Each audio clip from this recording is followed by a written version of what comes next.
Hi, ik ben Tom Nassing, beursbox.nl en p2pfinance.nl. Ik ga het hebben over Neo Finance en ik neem je even mee naar de open markt in het Neo Finance platform. We zijn hier in mijn account en in mijn account zien we rekeningssaldo €154,05. We zien ook hier investeren en markt. We zitten hier in de open markt. Deze groene dingetjes, dat zijn leningen die ik al heb ingezet. Die vond ik interessant genoeg om daar toch geld in te zetten. En wat ik nu tegenwoordig doe, als ik een lening heel graag wil hebben, dan zet ik er €100 op in. Vind ik het minder interessant, dan wordt het minder. En je ziet al, €50, die was wat minder interessant. €25 vond ik helemaal risicovol. En hier eentje, €20, dat is het absoluut minimum wat ik eventueel wil inzetten. Ik heb ook naar deze gekeken en heb ik van gezegd, die wil ik niet. Nou, waarom niet? Nou, we gaan eens kijken. Het is een C- lening. Dat is de meest risicovolle lening. €6343 wordt er gevraagd. Het is een 24-jarige man. En hij heeft geen activa, schulden en inkomsten. €953 heeft hij aan inkomsten. Dat heeft hij al meer dan een jaar. En gaan we kijken bij zijn schuldgeschiedenis, dan zie je een flinke lijst met schulden. Hij heeft echt ieder jaar de afgelopen tijd heeft hij schulden gehad en dat loopt ook vrij lang. Dan heb ik zoiets van, ja, daar heb ik niet zoveel trek in om die te nemen. Dus ik vind die 24% heel leuk, maar nee dankjewel, ik laat het lopen. Andere, ook C-lening die ik heb gekeken en afgewezen. Een €10.000 wil deze persoon, dat is een 19-jarige jongeman. En hij heeft een auto als activa en een beroepsopleiding en hij verdient nog geen €800 netto. Dat is in Litouwen het gemiddelde, dus dat is op zich niet slecht. En hij heeft nog nooit een lening gehad, maar hij is 19 jaar. Maar je kan er zelf voor zeggen, van, ja, hij is hartstikke jong, dus hij heeft nog heel veel jaren om dat af te lossen, dus prima. Dat is dus je eigen keuze. Dat is het mooie aan dit platform. Je kan zelf hier de keuze maken. Dan zien we hierin ook 24%, €10.000. Een 65-jarige vrouw. En heeft een stukje aan pensioen. Een schuldgeschiedenis. Een kleine, 4 dingetjes. Dat stelt niet zo heel veel voor. Is dat interessant? Nou, ik heb het gekeken. En ik vond het toch te gevaarlijk, dus ik heb dat niet gedaan. Dus ja, dat is een keuze die je dan maakt. Maar ja, ik heb die C-leningen laten lopen. Ik vind die iets te hoog risico. Maar aan de andere kant, het kan ook best zijn dat je zegt van ja, maakt mij niet uit, dus ik neem hem wel. Dus dat is het mooie. Je kan daar zelf kiezen hoe of je dat wil. En je ziet hier leningen staan die al helemaal vol zijn geraakt. En ja, daar zit dus van alles en nog wat in. Er zit hier zo'n koffertje, dat is de institutionele belegger. En die mag dan tot maximaal de helft direct inzetten. En dat is dus hier bijna gebeurd. Hier is niks ingezet door die institutionele belegger. Hier ook niet. Er zijn dus weinig deze, ook niet. Hier zie je wel, dat is een huisje, dus een woningverbetering. Kleine lening. Hier zie je er wel weer eentje. Nou, dan is het inderdaad 50%. Maar je ziet de hoeveelheid aan leningen die ook worden ingezet door de institutionele belegger, lopen iets terug. Het was in het begin bijna alle A- en B-leningen. Nu zie je dat er ook wel wat tussen zitten dit helemaal niet erin zit. En hier is het maar voor €3.000. Hier wel aan de helft. Hier maar €3.000. Hier zit ik zelf ook in. Met een automatische belegging. Hier ook met een automatische belegging. Dus je ziet nu dat die markt ietsje opener wordt en dat er iets meer kan. En dus dat maakt het wat interessanter.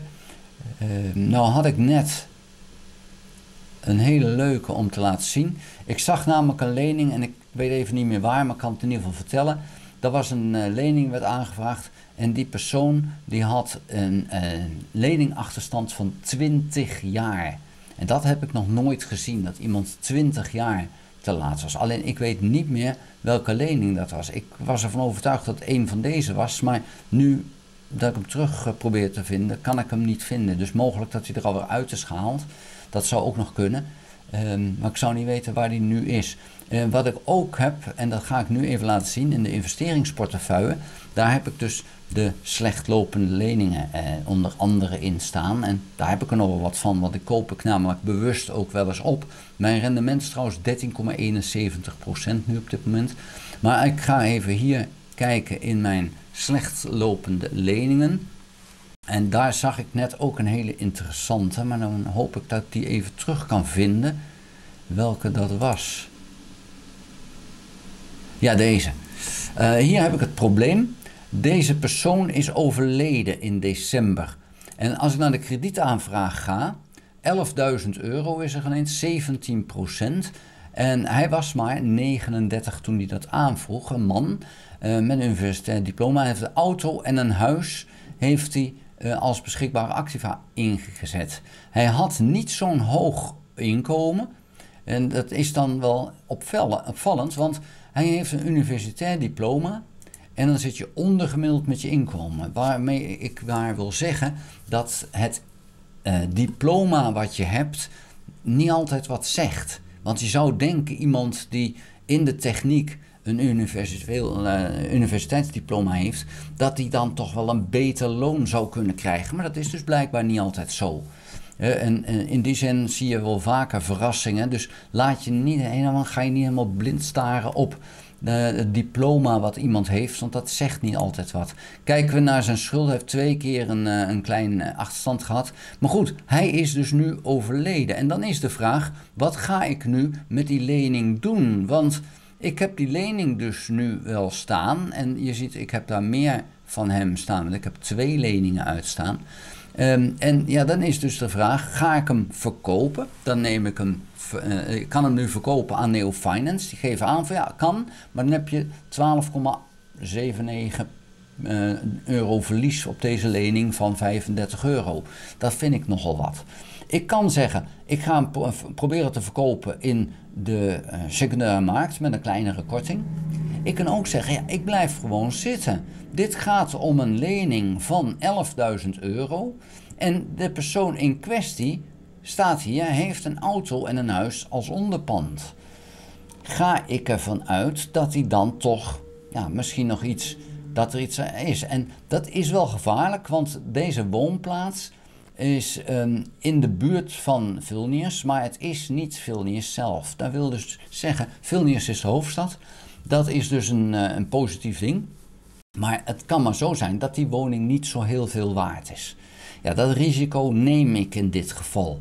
Dus ik hou deze lening aan in de hoop dat als die woning verkocht wordt, als er helemaal geen erfgenamen zijn, want misschien is er wel een erfgenaam die zegt ik pak alles over, inclusief de schuld, dus dan zou er helemaal terugbetaald worden. Zou er geen erfgenaam zijn of ze accepteren de erfenis niet, dan wordt die woning verkocht, wordt die auto verkocht.